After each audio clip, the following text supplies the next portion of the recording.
आपण पाहताय प्राध्यापक डॉक्टर मच्छिंद्र सत्य यांचे लोकसंवाद न्यूज. सत्य जे तुमच्या समोर. दिल्लीमध्ये नीट पेपरफुटी विरोधात शांततापूर्ण आंदोलन करणाऱ्या विद्यार्थ्यांवर झालेल्या अमानुष लाठीचार्जचा भडका आता महाराष्ट्रात उडालाय. वंचित बहुजन आघाडीचे राष्ट्रीय अध्यक्ष ॲडव्होकेट बाळासाहेब उर्फ प्रकाश आंबेडकर यांनी दिलेल्या 23 जुलै महाराष्ट्र बंदच्या हाकेला पुण्यात प्रचंड प्रतिसाद मिळालाय. पुण्यातील ऐतिहासिक भिडेवाडापासून या भव्य मोर्चाला सुरुवात झाली असून हा मोर्चा पुणे स्टेशन समोरील डॉक्टर बाबासाहेब आंबेडकर पुतळ्यापर्यंत कूच करत आहे.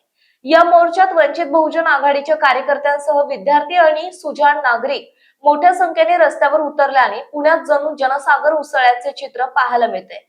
यावेळी केंद्र सरकार आणि दिल्ली पोलिसांच्या दडपशाही विरोधात आंदोलकांनी तीव्र संताप व्यक्त केला. धर्मेंद्र प्रधान इस्तीफा दो आणि दिल्ली पोलीस मुर्दाबाद अशा गगनभेदी घोषणांनी संपूर्ण पुणे शहर आणि परिसर दणाणून गेला आहे.